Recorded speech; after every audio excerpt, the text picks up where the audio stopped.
Today we find ourselves in historic downtown Mount Dora, standing out front of the Donnelly House. It's a Masonic temple. It's beautiful. But believe it or not, this beautiful house that's behind me is not the reason we are here today.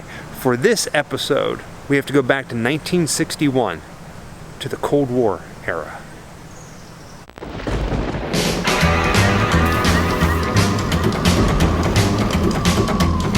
Wherever I come, bad luck just comes my way. Wherever I go, hard luck is there to stay. Good luck never stays a day. Bad luck's always coming my way.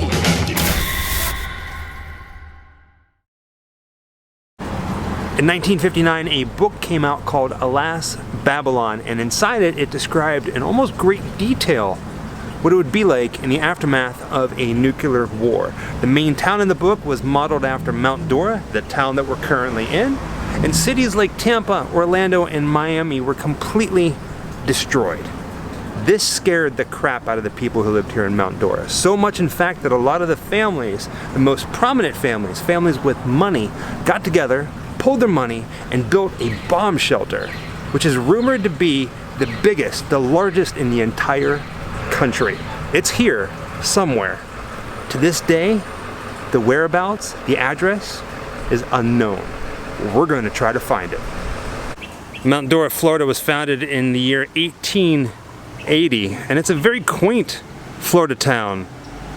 Downtown Mount Dora is actually quite nice. It's filled with all kinds of different shops, but one of the things that we absolutely love about it is this building right there.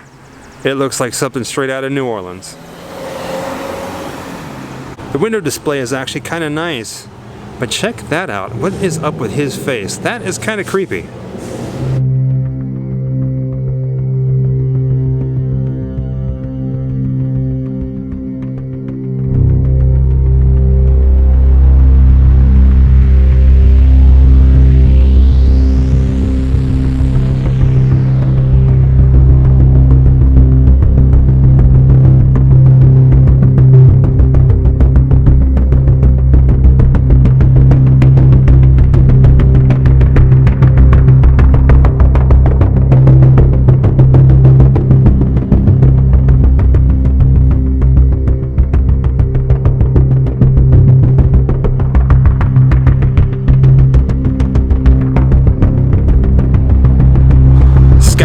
Internet, we did find, however, that the location is somewhere on Morningside Drive, which is where we're at right now.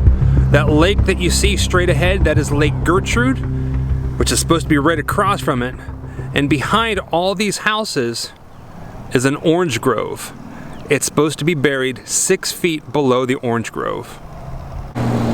We've been driving down every single road that we can find, including this dead end, to see if we can see anything that's out of the ordinary.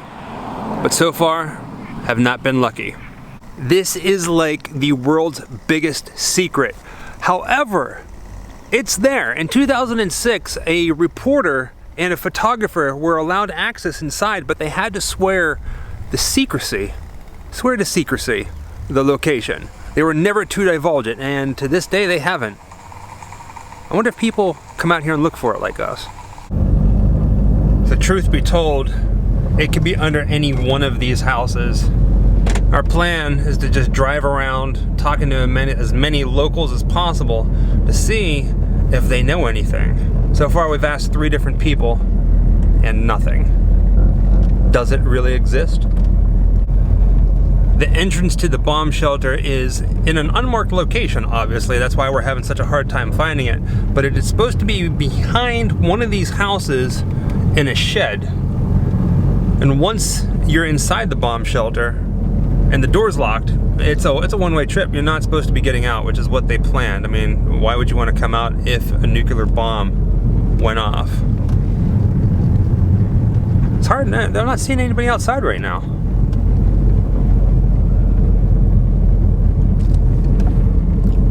Let's drive up a little further ahead and turn down one of the side roads, see if we can see anybody. A bunch of the articles online state that the bomb shelter is in the Sylvan Shores subdivision, which is what we're driving through right now. And that it's in some sort of geological structure that you wouldn't think was there, which is kind of makes us think it's like a basement. Because there are no basements here in Florida. It's not a traditional basement in the sense that it's connected underneath a house. No, those don't generally hold up because everything in Florida is just sand. There's no soil here. But basically what it was is, from reading the articles, is they built it above ground or maybe excavated a little bit. Almost like a hillside, like a hobbit. On top of it. And then planted the orange grove on top of it. It's supposed to be 6 feet beneath the orange grove, which, I mean, same thing you do with a grave. You still dig a grave. Yeah. There are a lot of... Mount Dora is pretty hilly. Yeah. We've been driving up and down Morningside Drive for a while now. A good hour, I would say. Trying to find something, some sort of landmark from the pictures that we found online of the bomb shelter. And we finally found our first... could possibly be real clue. I'm at the corner of Pineway and Morningside Drive. Traffic is starting to pick up, but right across the street is this house. And it looks like it's been around since the 60s, possibly even earlier. Now the picture I'm about to show you, it kind of matches up. Well, the utility shed that's behind it kind of matches up to the picture we found at the entrance to the bomb shelter. If anything, you kind of have to admit that that is a very unique looking backyard shed. But those cinder walls right there, they match almost perfectly to the entrance photo.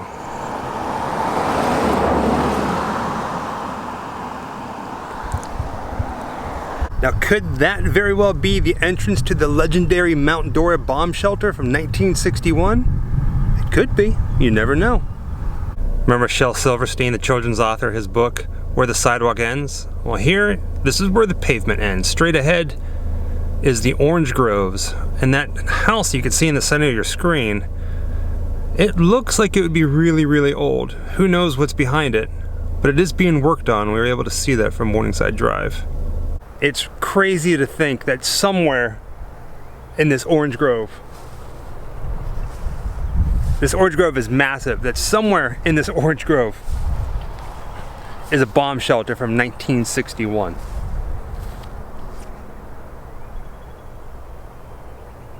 God, I would love to find this. And yes, there are actual oranges growing on the tree. They're not ripe yet, obviously, but there's also some down here on the ground. Dead and rotten to the core.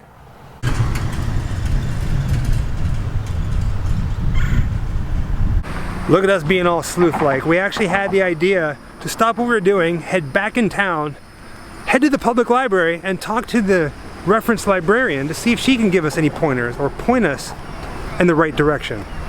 So the librarian gave us a copy of this article that was written in 2006, which has been a big help. We've seen this article before from the magazine article called Gimme Shelter. It talks about it, and that picture right there are stage actors, so that helps. She also gave us a copy of The Brief History of Mount Dora, Florida, and inside the second page it talks about what the author, Gary McKinney, writes about the catacombs. She also gave us his personal number to give him a call and say, hey, what's up with this? So we're going to do that as well. I actually feel like some sort of investigator, almost like the TV show Cold Case, whenever they would sit in the car and they would make phone calls. So we're going to call our contact right now and see if we can get a hold of him.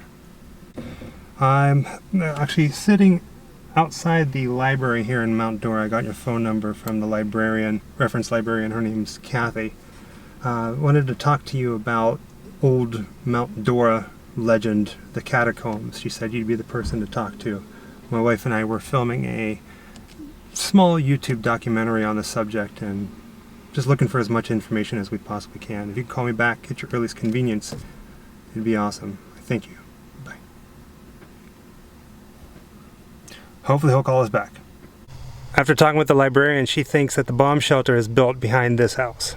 According to her, at the time, the Lake County Health Director, Dr. James Hall, lived in this house, and he is actually the one who spearheaded this thing being built. Now let's say the theory of the entrance to the bomb shelter is actually in a utility shed out back is true. Then this house would not work. We didn't go trespassing on the property, but we did take a peek around back. There's no utility shed back there in any way, shape, or form. So, I don't know. The legend still baffles us. We were just about ready to give up when I had a bit of a stroke of genius. Not really, the answer was kind of there the entire time. About ready to head out, and I decided to call the name of the realtor of the person who's selling the house. Yes, this house is for sale. There is a sign in the front yard, and I had a nice little conversation with him. He did confirm that back in the 60s, a Dr. James Hall owned this property, and that the family, which it kind of alluded to, that the family, the Hall family, still owns this property and they're selling it. The family gets very touchy when asked about the bomb shelter. Like I said a little bit ago, there is no structure back here that would be considered a utility building. So let's say, for instance, it is true that a house has been built on top of the entrance, and it was here. This could be the site of the long lost, colossal Cold War bomb shelter.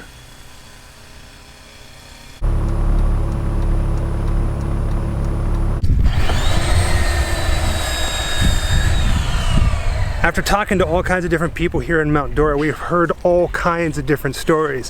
One, this house that we're in the backyard of, which is being renovated, it's been here since the 30s. They gave us permission to walk in their backyard and to check out the orange grove to see if we can see anything. This has been a scavenger hunt, a treasure hunt, since 1961. Doubt we're gonna find it, but the adventure, this is where it's at. Bless you. Thank you. Some people say that the entrance to the bomb shelter is in a building just like that, a utility shed of sorts, with tunnels that go out into these orange groves, 6 feet under, kind of like being buried, but nobody knows where it's at. Other people say that a house similar to this one has been built on top of it, but again, nobody knows for sure. Everybody has their own theories.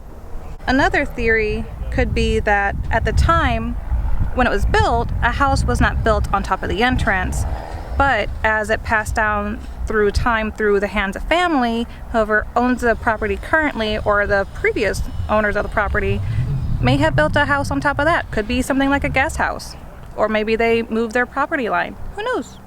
So really the only thing that we have to go on is that picture right there, and still that's not much, unless we know somebody who's been there and who can tell us.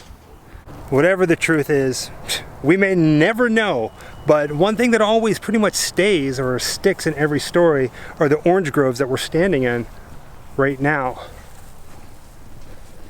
I doubt we're ever going to be able to set foot in this place, but it would be cool, wouldn't it?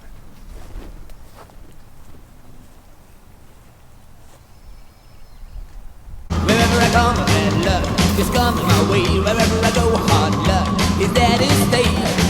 Good luck never stays a day. Bad luck's always coming my way.